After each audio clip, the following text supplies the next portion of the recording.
انا ارسلناک بالحق بشیرا ونذیرا، اے نبی ہم نے آپ کو بھیجا ہے حق کے ساتھ بشیر اور نذیر بنا کر۔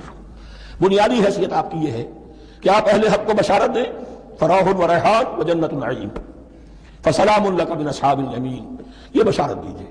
اور جو غلط راستے پر جائیں، کفر کریں، منافقت میں مبتلا ہوں، ملحد ہوں اور بدعملی کریں، ان کو آپ خبردار کر دیجئے کہ جہنم ان کے لیے تیار کر دی گئی ہے۔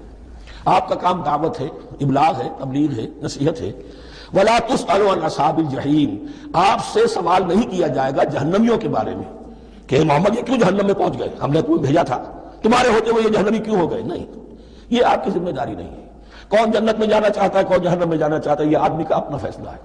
آپ کا کام ہے کہ حق کو واضح کر دیں، ہاں وضاحت میں کمی نہ رہ جائے، حق واضح ہو جائے، کوئی اشتباہ نہ ہو، بالکل مبرہن ہو جائے، واضح ہو جائے، بس یہ ذمہ داری آپ کی ہے، اس سے زیادہ نہیں۔ یہ مسئولیت جو ہوتی ہے، انسان اگر اپنی اصل مسئولیت سے زیادہ ذمہ داری اپنے سر پر ڈال لے تو اس سے بھی بہت بڑی بڑی گمراہیاں پیدا ہوتی ہیں۔ اور اس کا جو تذکرہ ہو رہا ہے بڑی گمراہی، تو معاذ اللہ وہ تو ہمارے حوالے سے ہوتی ہے۔ ہمارے ہاں کی بہت سی جماعتیں جو ہیں اسی طرح کی غلطیوں کی وجہ سے وہ غلط راستوں پر پڑ گئی، پوری تحریکیں برباد ہو گئی۔ لیکن یہاں بھی حضور کا معاملہ کیا ہو رہا تھا کہ حضور چاہتے تھے کہ کسی طرح یہ علماء یہود ایمان لے آئے۔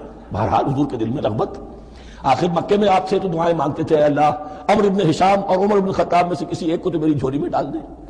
تو اسی طرح کی دعا آپ نے کی ہوگی۔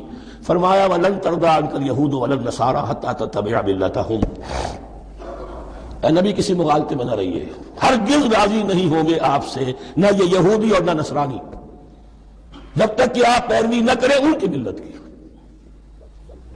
لہذا امید منقطع کر لیجیے، اس لیے کہ زیادہ امید ہو تو مایوسی ہو جاتی ہے۔ اقبال نے بہت خوب کہا ہے بندہ مومن کے بارے میں، جس کی امیدیں قلیل، جس کے مقاصد جلیل۔ مقصد اونچا لیکن امید قلیل رکھیے، اللہ چاہے گا تو ہو جائے گا، نہیں چاہے گا تو میرا کام تو اپنی حد تک اپنا فرض ادا کر دینا ہے۔ اس سے زیادہ کی جو ہے خواہش اپنے دل میں پالیں گے، کسی اجرت پسندی میں گرفتار ہو جائیں گے، کہیں دائیں بائیں ہک اور کرک کے ذریعے سے کہیں پہنچنے کی کوشش کریں گے اور اپنے آپ کو بھی برباد کر دیں گے۔